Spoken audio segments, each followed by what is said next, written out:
You're listening to The Globalist, first broadcast on the 25th of February 2026 on Monocle Radio.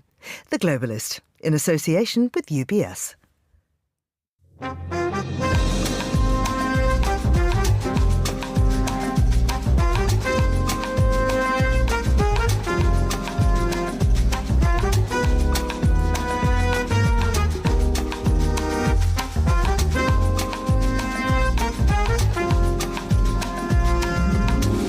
Hello, this is The Globalist, broadcasting to you live from Midori House in London. I'm Georgina Godwin. On the show ahead, German Chancellor Friedrich Merz is in China at the head of a big business delegation. Can he chart a new relationship with Beijing? Is the Horn of Africa on the brink of war again? And is there a way to de-escalate the crisis? Then, there is no challenge Americans cannot overcome, no frontier too vast for us to conquer, no dream too bold for us to chase, no horizon too distant for us to claim. How is the global press reacting to Trump's State of the Union address? We'll flip through the papers to find out. Then a roundup of news from the Vatican as Juliet Linley unpacks Rome, Republicans, relics and a refurb.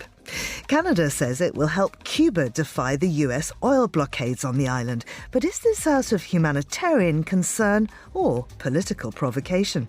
Plus, wars are hard to start, but even harder to end. It's either breaking the will or running out of resources. Ukraine's former foreign minister speaks to Monocle on the 4th anniversary of the conflict. And as Etihad posts record profits, we'll look at how and why this carrier has become so successful and why we all love using it. That's all ahead here on The Globalist, live from London.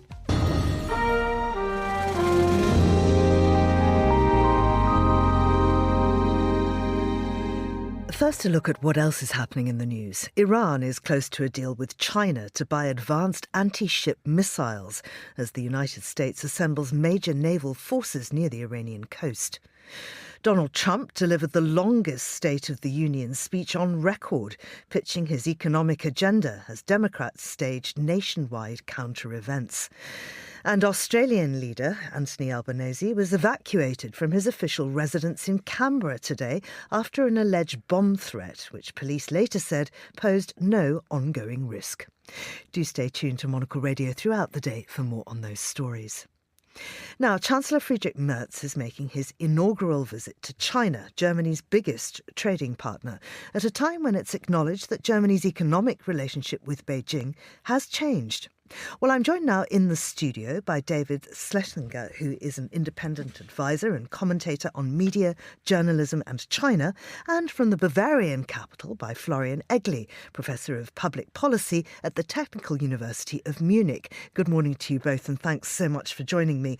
Now, Politico says that China once underpinned Germany's industrial growth, but has now become a force behind its deindustrialization. Florian, tell us more. Good morning, Georgina.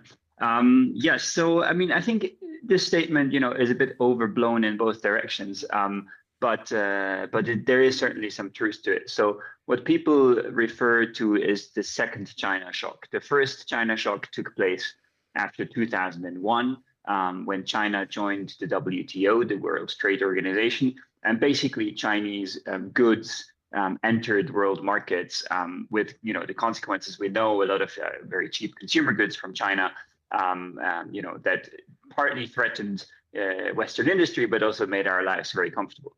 And now we refer to the second China shock because China has implemented, I would say, very smart industrial policies and has managed to upgrade through the value chain. So now Chinese products are actually high value products and they are competing with German exporters. So we do see that now the car market has flipped. So China exports more cars than Germany does. Particularly also domestic demand in China favors Chinese cars over German cars. But not only cars, it's also the chemicals industry. So we see the German chemicals industry struggling with competition from China. Pharmaceuticals is probably next. And China is making strategic, entry into other technologies, such as, for instance, heat pumps, where Germany has a global lead, but is also feeling the pressure. So I wouldn't say it's driving the deindustrialization of Germany, but certainly China has arrived at a stage where it competes in terms of quality and in terms of manufacturing capabilities with the kind of products that the German export industry is built on and is relying on. And David, so China has taken over from the US as Germany's number one trading partner. And I wonder if, from a Chinese perspective, if this visit, Merz's visit, presents a strategic opening for Xi Jinping. I wonder if Germany and Europe, if she thinks Germany and Europe can be moved out of Trump's orbit. And what would that look like for Beijing? Well, I think from China's point of view, what's crucial is to keep the European door open. So if you just look at from the end of 2025, Macron visited, then Starmer visited, and now Merz is visiting. So when you have France, the UK, and Germany, those are the three big industrial powers of Europe. Forget the little issue of Brexit and the EU, but you do have, this is Europe. So if you can make sure that you have free, unfettered trade to the extent possible with Europe, then that is a big victory for Xi, setting aside any US rivalry. But then there is, of course, the issue of the U.S. And when you have President Trump basically blowing up traditional alliances, that is an opportunity for Xi to get some of his diplomatic issues on the table, at least. Number one being, of course, the issue of Taiwan, making sure that Europe doesn't have a very strong Taiwan policy that would offend China. So I think that there are certainly diplomatic things that she wants, but number one is trade and keeping that open, because of the EU certainly has made a lot of noise about looking at artificial intelligence, looking at electric vehicles, looking at some of the things that would be very important to China, and China wants to make sure that the policies are not too strenuous against them. Florian, I wonder how badly Germany needs Beijing. And David just mentioned Taiwan. Where does that clash with Germany's security needs? Taiwan, but also where Russia's concerned. Look, I mean, I think it might clash with a couple of Germany's security needs. But the reality of this world at the moment is that, where do you find a trading partner where there is no clash with your security priorities or security needs? So the US has kind of shifted on that spectrum as well. So as you've mentioned, China took over from the US as the largest trading partner, but China has been the largest trading partner every year since last year, since 2016 for Germany. And so I think this visit is really very predominantly focused on trade and on industry, actually. And that's kind of where the big expectations are in. And the other topics, I would assume, are moved a little bit to the sideline. And I think in terms of security, to be realistic, one also has to say that Germany has very little leverage over China on that topic. I do think if any European force, so to say, has leverage over China, then it would have to be a united European force. So we would have to have Ursula von der Leyen traveling to Beijing with a clear mandate, from EU countries, and that would, I think, enable a proper security dialogue. Whereas I don't see that Germany can take that lead for Europe at the moment. Florian, would you agree that there is a bit of a split within Germany between, say, the foreign ministry, which would want to be a bit more hawkish on China, and the economic ministries, which are really eager to use China to try to reignite the economy? Certainly. And I think the economics ministry is under a lot of pressure, not least from Bavaria, where I'm based in. So, there is this division between ministries in Germany. There is also regional division. So the class, traditionally the Bundesländer in Germany, where industry is very strong, is pressuring the economics ministry quite hard now to deregulate, to enter trade deals and to facilitate trade, and particularly to lift export restrictions on rare earths and on other minerals coming from China. So there is a lot of pressure in that direction. And at the same time, you have more spending for the armed forces, for the military. And that plus the foreign ministry is taking a much more hawkish stance towards China. So I totally agree with that observation, yes. And David, do you then think that this visit will represent a fundamental reset of relations between the two countries? And can there be a way forward that delivers for both satisfactorily? Well, my impression of Merz is that he's quite cautious, and he does have the example of Merkel looming above him. And the Merkel's rapprochement with Russia proved to be disastrous in the end because Germany was so intertwined on energy needs. And I think after that example, any German leader would be very cautious about being too close to China, because you don't know when things might blow up. You don't know when there might have to be another fundamental choice made. Which side are you on? David Schlesinger here in the studio and Florian Egli in Munich. Thank you both very much indeed. This is The Globalist.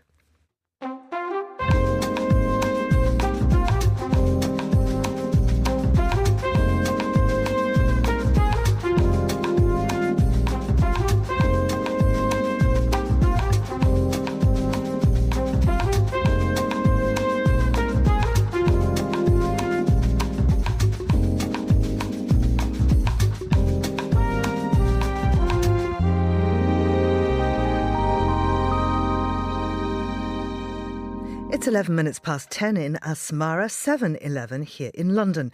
There are escalating tensions in the Horn of Africa. Ethiopia and Eritrea report troops are gathering around their shared border in the Tigray region. Could there be another war? And how is the situation in Sudan contributing to this? Well, I'm joined now by Monocle's Nairobi correspondent, Navina Couture. Navina, welcome back to the programme.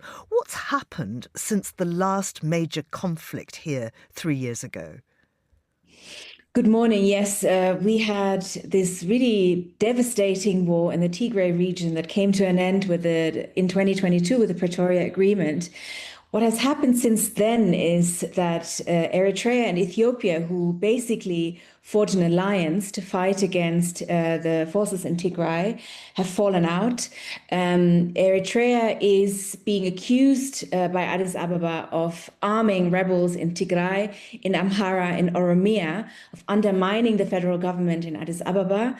Ethiopia, on the other hand, is also demanding sovereign sea access for the country. So Eritrea is fearing an invasion, and in the middle of all that, there are kind of regional tensions between the government in Tigray and the government in Addis Ababa. So from what we understand, in the last couple of days, there have been drone strikes on targets in Tigray by the federal government, and there have been skirmishes between Tigrayan forces and federal forces.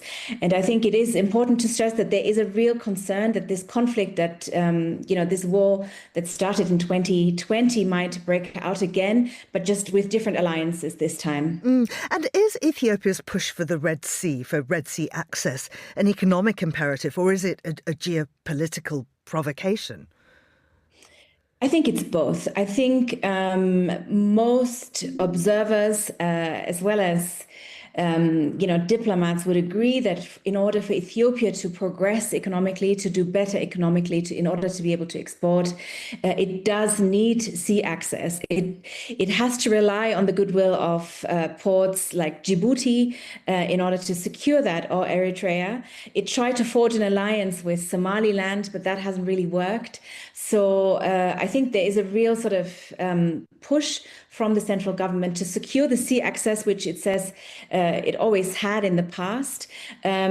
But there is definitely also some geopolitical jockeying happening here, and an attempt to secure not just sea access for economic reasons, but also for military reasons. Well, let's look at the geopolitics. Tell me about external powers like Gulf states and Western capitals. Are they a deciding factor in whether this escalates or not? I think they are. I mean, let's remember that when this war broke out, it really was military support that came from the Gulf, and that especially came from Turkey by sending very kind of sophisticated drone technology that helped the Ethiopian government secure a victory and basically win this war. It wasn't really able to win against the TPLF on its own.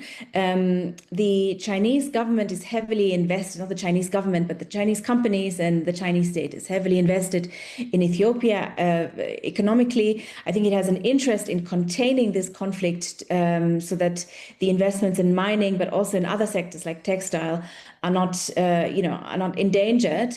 There was a really close relationship between the Ethiopian Prime Minister Abiy Ahmed and Western governments from when he came into power until about 2020, 2021, when this war started.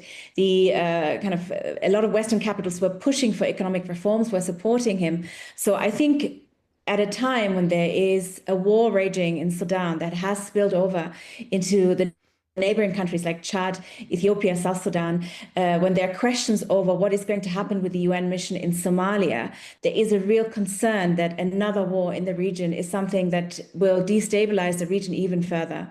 And what role are the regional bodies playing, particularly when it comes to Sudan, perhaps influencing the current situation? Look, the African Union is based in Addis Ababa. At the time, it didn't really throw its weight behind mediating in this conflict. It ended up being mediated in South Africa.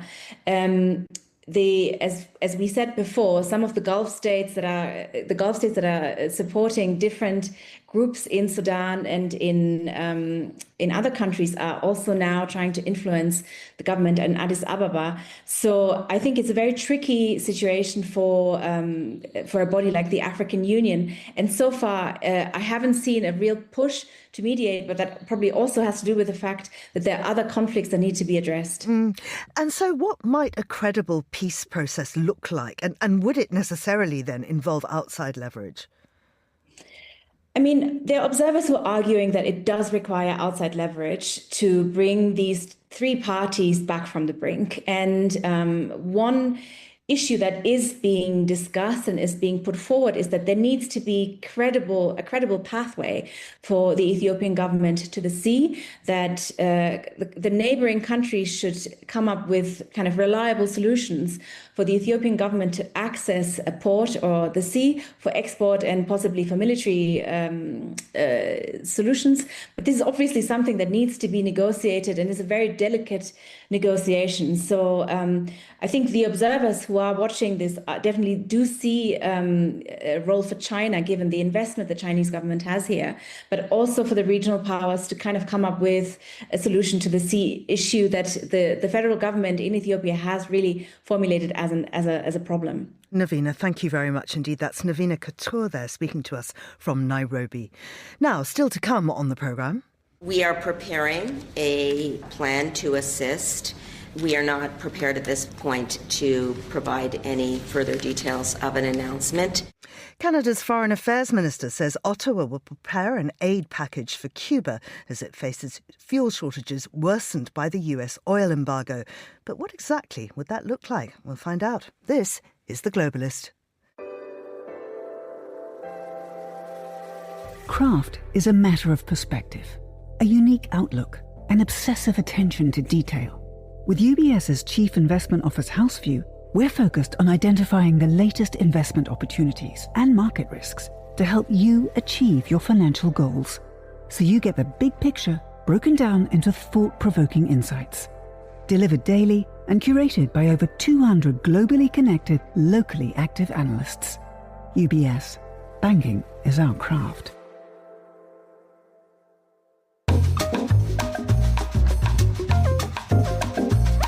You're back with The Globalist on Monocle Radio. With me, Georgina Godwin. It's 7:19 here in London. So let's continue with today's newspapers. And joining me in the studio is Terry Stiastany, political journalist and author of Believable Lies, The Misfits Who Fought Churchill's Secret Propaganda War. Terry, I don't know if you're anything like me. I'm absolutely exhausted, having got up at 1:30 in the morning to watch President Trump's State of the Union speech. I mean, it was extraordinary, wasn't it? It sort of reminded me of some kind of medieval praise singing event. It's sort of every second word, they would all stand up and applaud. Yeah, I was just looking at some of the coverage of it, and the Times picks up on exactly that. They're describing it as being a bit like an exercise class for the Republicans, saying it was a very long session, a special conditioning and endurance class, because they had to kind of get up and, get on their feet almost every other sentence for an hour and 48 minutes. The longest speech on record, apparently. Longest speech. Apparently, they've kept records since 1964, but I can't imagine that anyone before that was spoke for longer than that. And I mean, so many papers have been through this with a fine-tooth comb, fact-checking, because it did just seem to be a session of him just saying how well he had done. And many papers have shown that actually that just isn't true. Well, yes, it's really interesting watching all the sort of the live coverage, and I think that the fact-checkers have certainly been earning their money overnight UK time. He called it himself a turnaround for the ages, and it just seems to have been, as you say, just very scattergun, as we have kind of come to expect from Donald Trump, talking about everything from Iran to the number of wars he claims to have resolved, to talking about, insulting the Somali community as ever, which, caused people to then walk out. The Democrats describing this as disconnected from reality. One of the fact-checking examples here, again, when he was talking about inflation, I think he was talking about the price of butter, the price of chicken, and the price of beef, and he was saying the price was coming down significantly. But as the fact-checkers point out, they're saying those prices are still higher than they were a year ago. So he is just, this is what Donald Trump does, as we know. He exaggerates and he, downright lies often. And people trying to go through and just pick all of that out, which is obviously a lot of work. So what were the credible takeaways from this speech? Well, I think, one of his main points that he wanted to make was he's saying he inherited a terrible economy from the previous administration, but he believes it's doing better than ever before. He was actually a bit more muted about tariffs than you might have expected, because, he had the Supreme Court justices there in front of him as well, along with so many others, sitting there trying to look impassive as they could, saying that was disappointing and unfortunate, rather than, the rhetoric that he had immediately after the decision, talking about immigration, talking about foreign policy, and quite a lot was about obviously the 250th anniversary of independence, and he went into these kind of very long rhapsodic passages about the Wild West and the sort of the sweeping plains and the endless fields of Dakota, and so they're obviously building up to a big celebration there. And so what about heckling and counter-protest, because there was quite a lot of that? Yes, there was. I mean, certainly among the Democrats, Al Green, who has protested before, and he was particularly concerned about, the racist imagery that Trump had been using. He walked out. He had signs and protests. Ilhan Omar, I believe, also walked out after he had talked about Somalis. Some of the Democrats just hadn't gone there in the first place. So, they were obviously very keen to protest against the speech, and obviously, to keep their seats if they weren't walking out, and not sort of leap to their feet as the Republican opponents were doing. Iran, how largely did that figure? Well, there was, quite a talk about Iran, but again, not as much detail as you would expect. Talking really about, he talked also about Venezuela. He was warning Iran against developing nuclear weapons, saying that he wants to solve this through diplomacy, but that he might not do that. So, that was certainly one of the issues there. I think, again, not quite as much not as much detail as people might have expected on that. Now, there were a number of other events which took place at the same time, basically just to I suppose, take the view of Trump and also their own way of protesting, some involving celebrities. Yes, that's right. So there were events on the National Mall in Washington with people with big protest banners. They started about an hour before the speech was due to begin. Lots of protests about ICE, calling for people to ICE to be abolished. And so they had about 30 of the Democrats who were boycotting the president's address, and so they were addressing this alternative. And they also talking about releasing the Epstein files, saying that they wanted more to be released. And there was also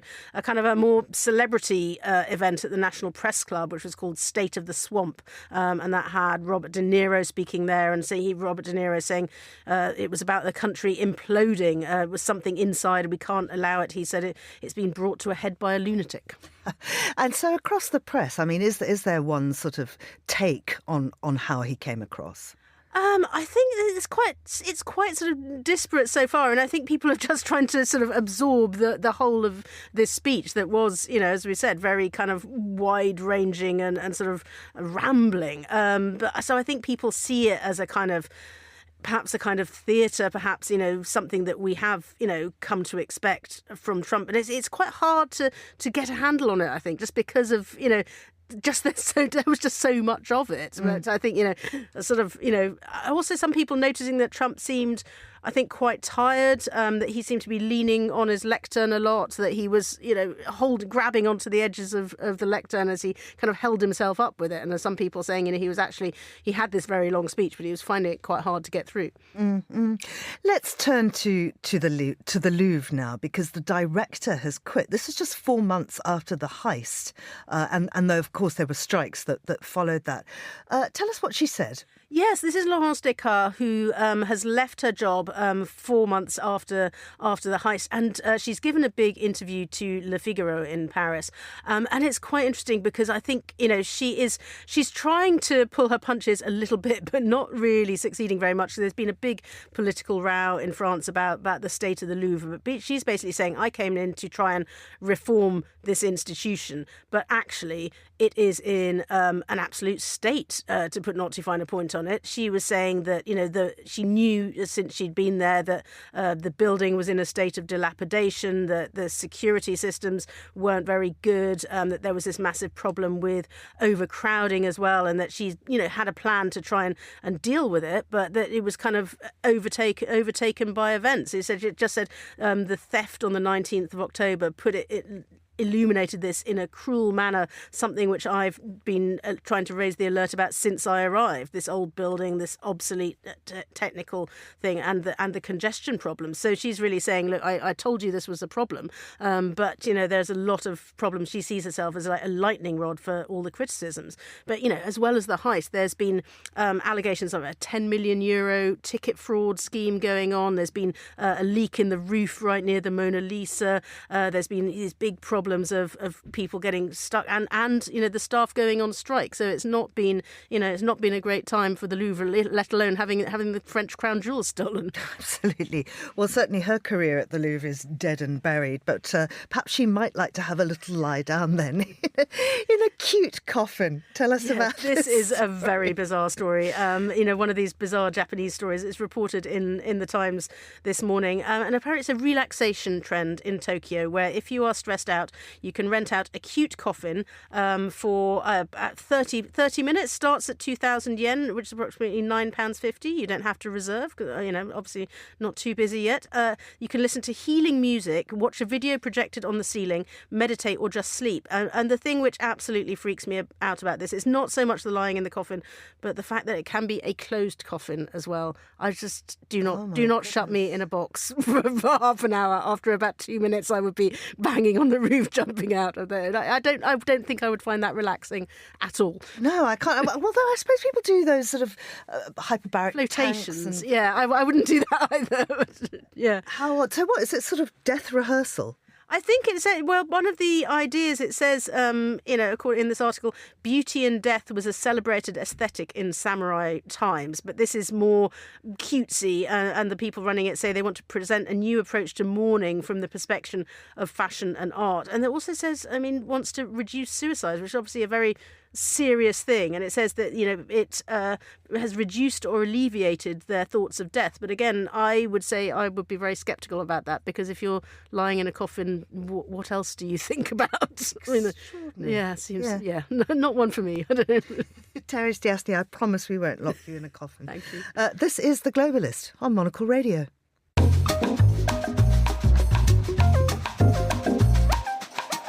Now, here's what else we're keeping an eye on today.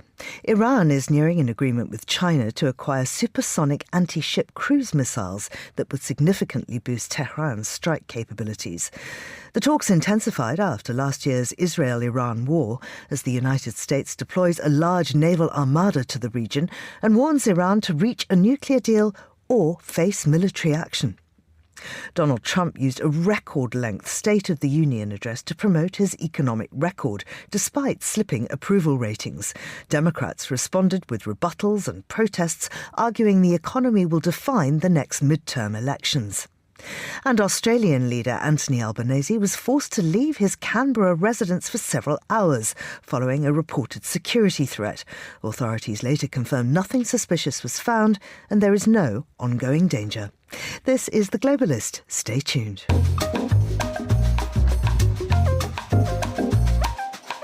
It is 8:30 in the Vatican, 7:30 here in London, and we're going to catch up with news from the world's smallest state. I'm joined now from Studio 4 in our Zurich headquarters by Juliet Linley, journalist and former Vatican correspondent, to bring us up to speed on the Pope's latest doings. Juliet, we're going to be talking about Republicans, relics and a refurb, I understand. How are you this morning? Good morning, Georgina. Blessings. And I love that intro, the 3 R's. The 3 R's, or arses, if we're talking about Vance, which is where we begin. Ooh, yes. Well, that's a bit of a segue. Yeah, no, so there's I said R's. We're talking about the alphabet. You did say that. As a matter of fact, and there is so much ink being spilled and so many airways being filled analyzing what Trump said last night. And what maybe wasn't mentioned, it was that he also brought up the alleged rise of Christianity in his country, especially amongst young people in the U.S. And he brought up Charlie Kirk, and he referred to him as a martyr and his having been martyred for his beliefs, and his wonderful wife. And actually, if you do a quick fact check, the Christian numbers amongst young people, they haven't skyrocketed. They're pretty stable. But anyway, back to J.D. Vance. So J.D. Vance famously invited Pope Leo, and he's not the only member of the administration to have asked the first American Pope in history to come to the United States, particularly this year, since it's his first year in office and it's the 250th anniversary. And Well, as you said, J.D. Vance is being dissed, or that's how some people are putting it. So Pope Leo has not only decided not to go to the U.S. this year, but he's certainly going to mark the 4th of July, not with what Trump has called the most spectacular birthday party the world has ever seen, but by highlighting the plight of migrants on a small Mediterranean island south of Sicily called Lampedusa. So this is a gateway for refugees from Africa, from the Middle East. They often lose their lives. They suffer tragedies at sea trying to get to their new life in Europe. And Pope Leo has decided he is going to go for the 4th of July, for American Independence Day, there to highlight what is going on in the world of migration. And as you know, he has often called out the United States administration for its harsh stance on illegal immigrants. He did that in his first public address back in May when he was elected to the papacy. So this is a pretty significant move on the Vatican's behalf, and it comes just on the back of the Vatican refusing to join Donald Trump's Board of Peace, saying that that is the UN's job to manage international crises, and that needs to be respected. Georgina. I mean, it really is a significant move, as you say, and Pope Leo is absolutely standing up for what he believes and really making a statement about what he thinks of the US's version of Christianity. Completely. And I mean, it's no coincidence, this 4th of July date. And I mean, he's even called out the Trump administration for its anti-abortion stance. And the Catholic Church is firmly anti-abortion. But he says, quote, treating immigrants in harsh manners, inhumanely. I don't know that is pro-life. So you can't be pro-life by taking a stance against abortion, but then treat migrants the way that is happening in certain parts of the United States today. Yeah. Now, Juliet, what is it with Catholic and relics? What's your obsession with these old bones on show? And how do you even know that they're genuine? Here I am speaking for the entire Catholic Church's it's obsession. your responsibility. Exactly. Well, Georgina, you have 1 month to get to Assisi. I'm sure you've been to Assisi. Everyone goes to Assisi. It's that pretty little hillside town in Umbria, just about an hour's drive from Rome, so not far. And you have a month to go and look at the relics, or maybe even touch the plexiglass barrier that covers the box in which the bones of Saint Francis lie. So they were actually hidden.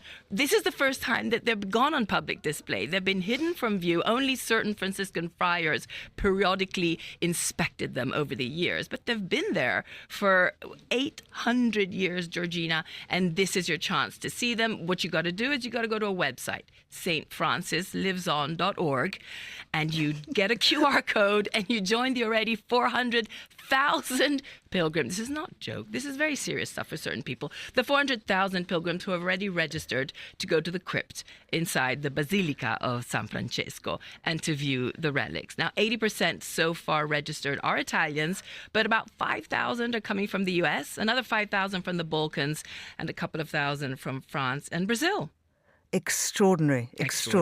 All right, onto the refurb then. Yes, onto the refurb. So from relics to pizzas atop a dome. So the Vatican has announced a number of upgrades because they're marking another anniversary, and that is the 400th anniversary since the consecration of the magnificent Basilica of St. Peter's. So back in 1626 it was consecrated, and now the celebrations have begun. They began a few days ago through the Lenten season all the way to November. They will end with a special papal mass. And here are the things that you can expect to mark this 400th anniversary. So first of all, there's been a refurbishment of the snack bar atop the cupola. So you can have a bite in the shadow of Michelangelo's iconic dome.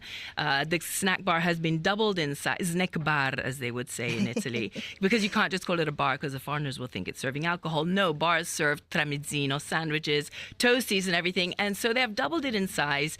And of course the Italian press are kind of like, but wait, really? Did we really need to be serving like even more toasties and pizzas in this sacred spot? But the cardinal in charge says, yep, it's absolutely okay. Visitors who make that climb deserve to be refreshed. Now, Georgina, this is interesting because to get to the dome, it's a very narrow, winding 400-year-old staircase that you need to take. And actually, when I interviewed the firefighting squad at the Vatican, because they also have their own firefighters, they told me that a lot of times their main job is to go up that winding stairway and rescue pilgrims who have actually conked out or are too exhausted to go neither up nor down, and they need to bring them down in stretchers. And they obviously need a good tramezzini or something. Definitely. To give them the energy to get either up nor down. Julia, it must be exhausting for you defending Catholicism for all. Especially on the Monocle airways. But I have one last fun fact to add, and I know that you're going to love this. So not only is there the new snack bar, let's not joke about that, there are also new QR codes if you want to visit the Basilica, and you can go online and register to enter the Basilica so you don't have to have those snaky queues that always take place. But also, Georgina, the Vatican has put out a new font. It's available in Microsoft Office. It's called Michelangelos, and it's styled using Michelangelo Buonarroti's handwriting. I know that you're going to change your fonts and going to be using that for your next email. Absolutely so looking that up. How fantastic. Splendid. I'm very happy that you drew my attention to that. That is how I shall be signing off on everything from now on. Juliet Lindley in Zurich, thank you so much. Thank you. This is Monocle Radio.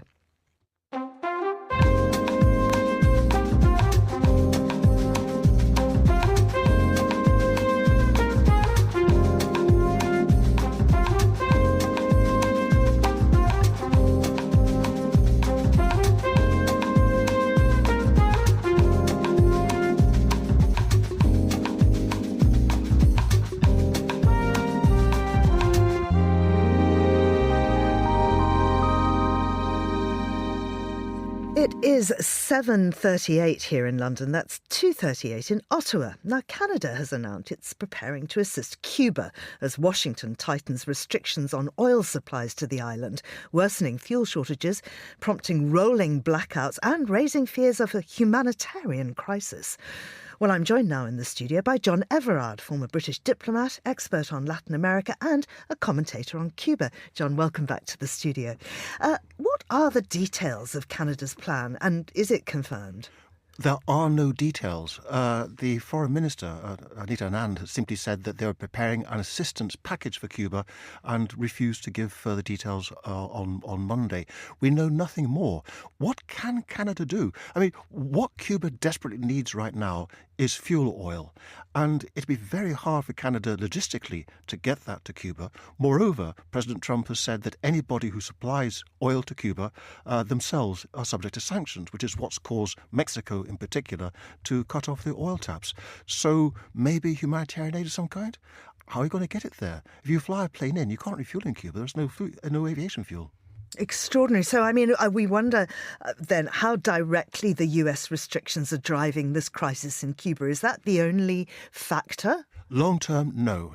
Long term, the crisis has been caused by almost comical economic incompetence by the Cuban government, destroying viable industries, trying to run everything by straight bureaucrats, and destroying any kind of market incentive. The kind of market reforms that we've seen in many other socialist countries simply haven't happened in Cuba, and the economy has plummeted. Since 2020, it's contracted by at least 16%, 1.5% contraction last year alone.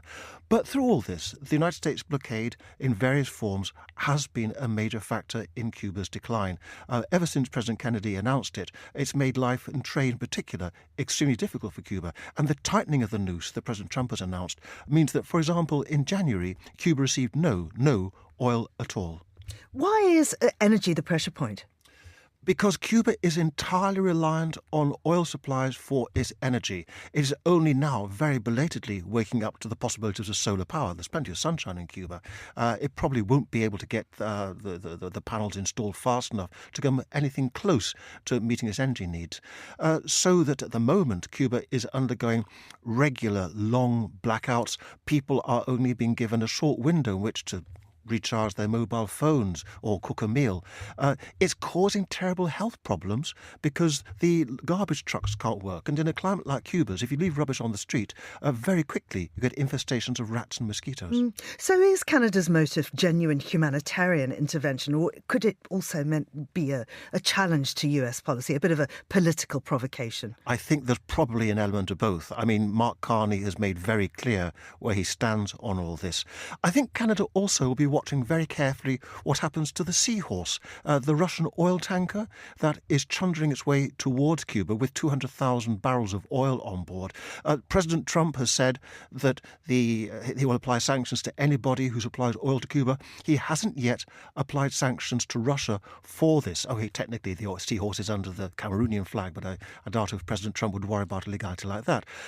So Canada will watch. I think if the Seahorse actually docks and discharges oil, it's supposed to happen next week sometime, then Canada might feel a bit freer to do something. So, I mean, we know that Donald Trump rarely lets any perceived slight go by, but Mark Carney has proved unafraid and quite adept at handling him.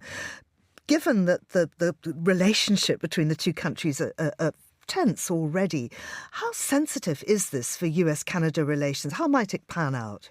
It's certainly, if Canada does actually deliver something useful to Cuba, it's hardly going to help the relationship. But I get the sense that Mark Carney, I mean, who's perhaps rather cleverer than Donald Trump, not a high bar, but he seems to have got the man sussed, that he's calculated this and believes he can get away with it. Remember that Cuba is important to Canadians. Canadians were, I think, the second largest cohort of tourists to Cuba. Lots and lots of Canadians went to Cuba before everything went pear-shaped to escape the Canadian winter. Much nicer to spend January lying on a Cuban beach than fighting the snowdrifts. And I wonder if Canada does go ahead with this successfully, could it embolden others to step in? Yes, I think everybody's watching everybody else to see what Trump does. If the Seahorse does discharge its cargo, Canada is much more likely to act. I suspect that Mexico will then feel emboldened to let at least a trickle of oil get back to Cuba. What Venezuela does, who knows? And just briefly, what is life like for Cubans right now? Really tough. It's very hard to work because, of course, there's no fuel. You can't turn lights on. You can't run machinery. It's hard to find basic foodstuffs in some places. The UN has warned of humanitarian catastrophe if this goes on, and there's a general feeling in the island that this can't go on much longer. John Everard, thank you so much for coming in. This is The Globalist on Monocle Radio. IQ, EQ, and AI. 3 components key to the craft of innovation at UBS.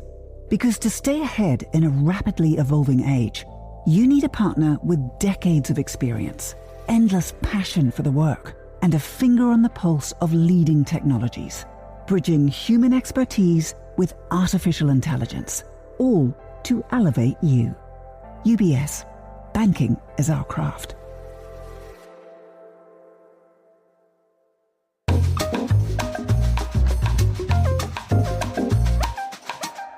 9:44 in Kyiv, 8:44 in Paris, and we're going to cross to our bureau in the French capital now, where I'm joined from Studio 5 by Monocle's Europe editor-at-large, Ed Stocker.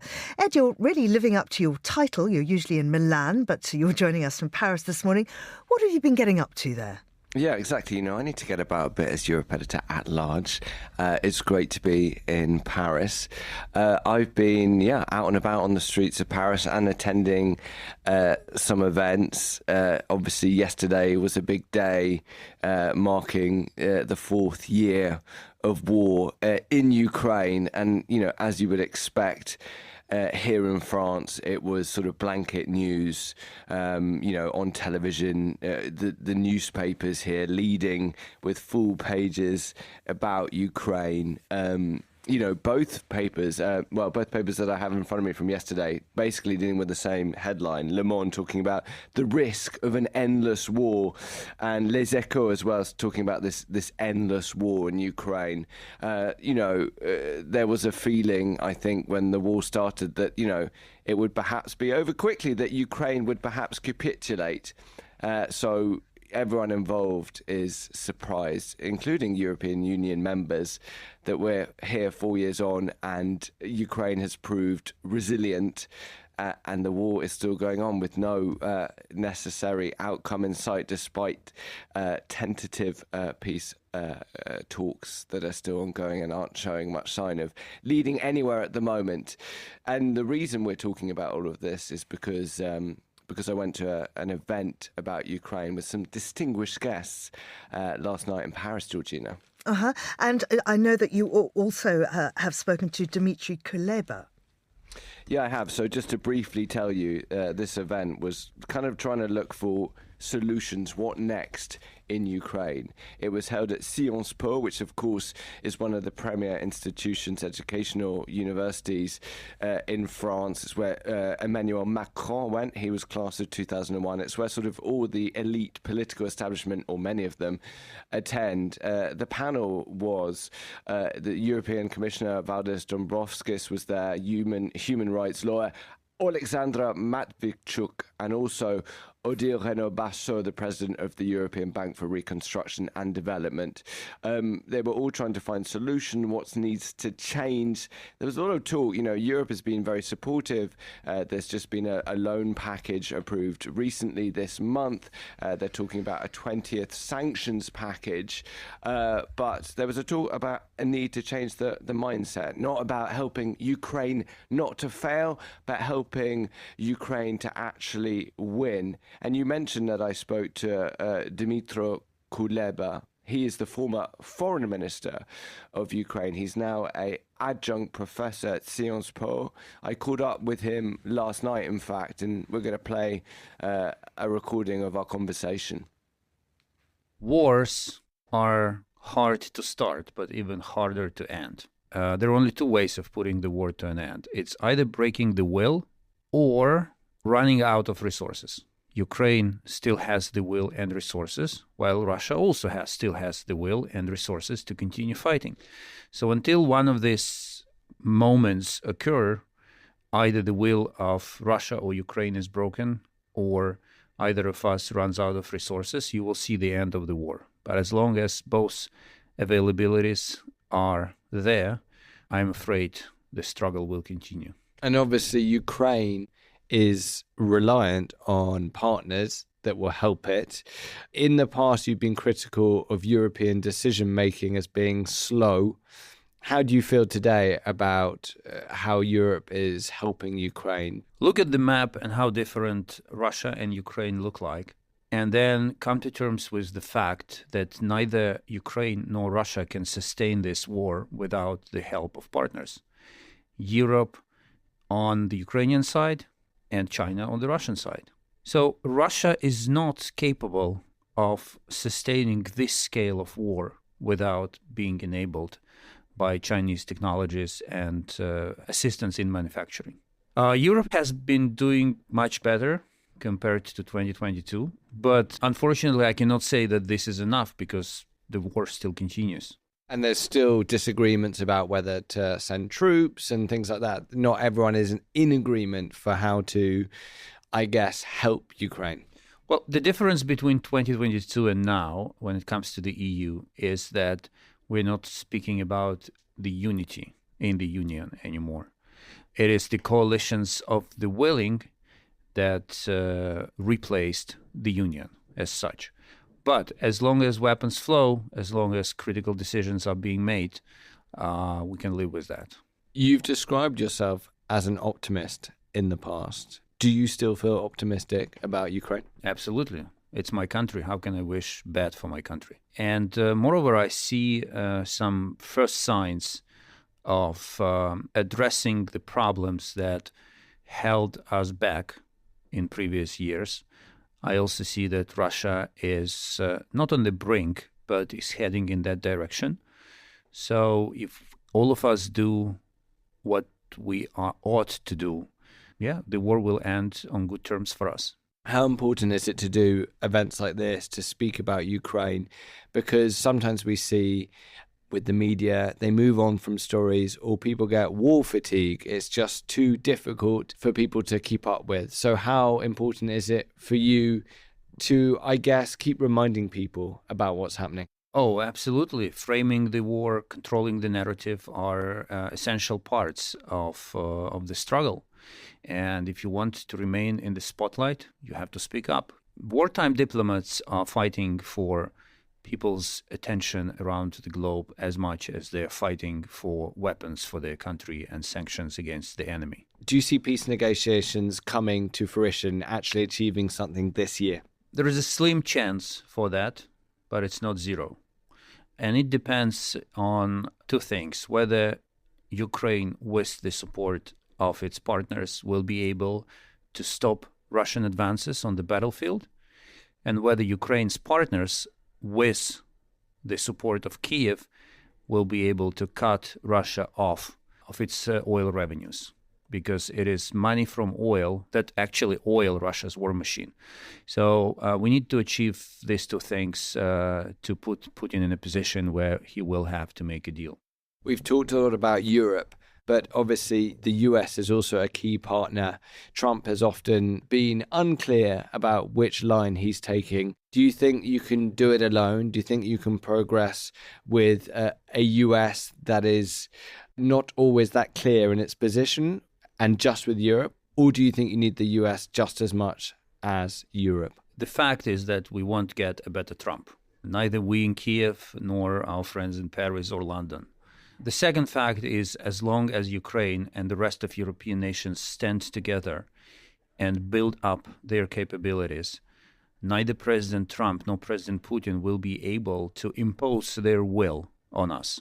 We have to accept Trump as he is and build the relationship which is not exclusively reliant on the contributions of the United States of America. It's a healthy thing for both Ukraine and the rest of Europe. That was Ukraine's former Foreign Minister Dmytro Kuleba in conversation with Monocle's Ed Stocker in Paris last night. You're listening to The Globalist on Monocle Radio.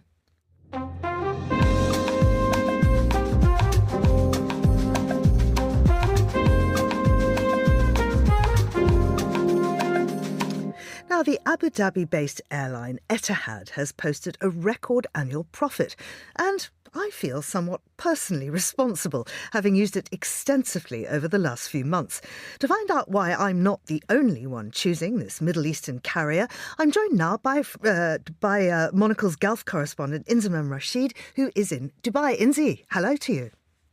Hello, Georgina. I'm quite offended that if you've used Etihad Airways quite sometimes over the last few months, why you haven't come and said hi to me. I'm so sorry, Inzi. We're going to have to rectify that. We are. We definitely are. But one of the problems, I've got to say, before we get on to how fabulous it is that Abu Dhabi Airport has these little glass boxes if you want to smoke, and only 6 people are allowed in them at a time, and they're really horrible. Whereas if I go via Changi, which involves a different airline, obviously, you get to smoke in a roof garden. It's important, I know, but probably only to me. Well, look, this is crucial information that I can pass on to the team at Etihad whenever I get into a meeting room with them again very soon. I would like that, along with the fact that I would like an automatic upgrade every time, please. Now, tell us why their profit, apart from yours and mine extensive use, has risen so much. Look, I think it's probably fair to say that Etihad Airways is one of the fastest growing airlines in the world right now, and these numbers that were released by the airline over the last couple of days has kind of signified that in a way. It's its strongest financial performance to date, a record profit of 2.6 billion dirhams for 2025. That's up nearly 50% year on year. Passenger numbers have climbed above 22 million. Revenues have hit more than around 6 billion pounds, and the airline says that this marks a defining moment in its turnaround. What they've got over the next 5 years is a bit of a 5-year plan that they've put together. They're expecting to hire 3,000 employees every year until 2030. They're expanding the network with extra routes, increasing flight capacity, and also increasing its fleet as well. They've ordered 29 new jets just at the back end of last year, and they're actually hoping for the arrival of 20 aircraft per year. So look, this is an airline that is absolutely growing and has actually had a pretty rapid turnaround over the last few years. And that's probably down to, actually, Georgina, the man at the helm, Antonaldo Neves, who's had a career at TAP Air, previously in Portugal, came in and basically turned around Etihad Airways after it fell to a bit of a slump competing against Emirates and Qatar Airways here in the region. I think now it's very much a strong contender to compete against those pretty top airlines. Absolutely. And of course, they're on a big hiring drive too.